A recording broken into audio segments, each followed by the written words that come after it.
understanding this is going to allow you to scale your online arbitrage business on Amazon. If you do not know me, my name is Mangunza. I release videos here to actually help you with your Amazon business. And if you are new, you should subscribe, actually. But I digress. What I'm going to teach you today is the difference in between a sale and a clearance. Now, what is the difference, you may ask? It's really simple. Okay, this is what I'm going to teach you today. So to start, let's go into this that I call my target list. Okay, so every single day, my team go through the internet to put together a list of sales, clearance, coupons, any discount they can find online on websites that we can actually source and find profitable products at. This is the list of websites that we source, and you can get it on oalist.com. I'll put the link in the comments as well and in the description. But the point is that you'll notice that we track different types of sales. We track coupons, we track sales, we track clearance, right? There's other things that we track, but I want you to focus on this today. Now, the reason why is because our strategy is going to be way different. Where, like, if we actually go over a clearance or if we go over a sale, we're not going to go over them the same way. Our purchasing strategy is going to be way different, and our repricing strategy is going to be way different as well. Okay? Now, the difference in between a sale and a clearance is quite simple. A sale is just a regular periodic discount on a specific category. Sometimes it can be site-wide, right? But it's going to be on specific brand, specific category, specific products, and it's going to be something that comes back, depending on the website, every 3 months, every week, every 2 weeks. It really depends, right, on the sales cycle of the website. That's a sale, okay? Now, the issue with sales is, there's pros and cons, all right? So the great thing with sales, let's start with that. The great thing with sales is that usually you're going to be able to find replans because you can just find for the same sale to come back and you're going to be able to source the exact same product. However, people catch up with these, and if the sales are not spaced out by a lot of time, usually the products that you're going to find on sales are going to tank. If you compare that to clearance in opposition to that, clearance are way different. The way clearance work is that when a website, you must know that whenever there's a clearance, most of the time it's going to be the lowest price ever on these products, and they're not going to come back, okay? So clearance happen on products that are out of season, on products that are getting discontinued, and pretty much what happens is that it's pretty much going to be the lowest price that you're ever going to see on these products, right? And the reason it's so great is that most of the time the stock is limited. All the time the stock is limited, right? And websites like Dick's Sporting Goods are going to have lower maximum quantity, right? They are going to have lower quantity. Like usually on Dick's Sporting Goods website like this or DSW, right? You'll find products with 7 units available, 3 units, 5 units. It's really like the end of the stock, and they're just trying to get rid of the items, right? Now, on website like Kohl's, for example, sometimes you'll see 200, 300, 500 units. It really depends, to be honest. It really depends on the website.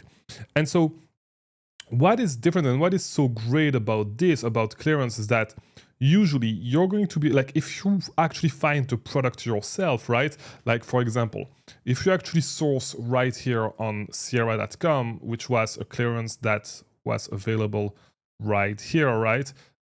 Usually you'll notice that Sierra, I've never really sourced this website, but like usually, I'm not going to lie, these carrot beanies, like they've been on clearance for like, they're always on clearance. But usually, it's going to be not, and that's not a crazy clearance though. But usually the amount that they have is going to be limited, right? Let's see if I can actually add 99 to cart. But with Sierra, it's not necessarily going to be the case. They may have a lot of these. Yeah, they're going to have a lot of these. So Sierra is not a good example. But if we actually look at a website like Dick's Sporting Goods, they always have clearance going around, right? And most of the time, the amount of units that they have is going to be, I'm definitely not a robot, the amount of units that they have is going to be limited, right? For every single website, you can actually go under the sale tab, right, and go straight to clearance.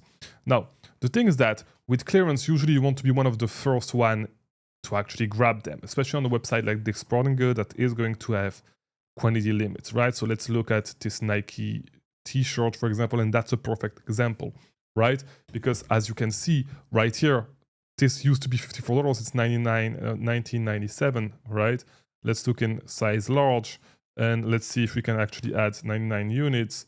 It's probably not going to, yeah, let's select the color. So boom, boom, and it's not available in 9, you don't have 99 units. Can we get 5 units? We can get, okay, so you see, there's only 9 units left, right?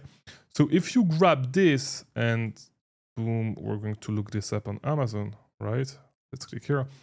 If you, not here, I'm sorry, if you click on Rev Seller here, boom, it's going to pop it up.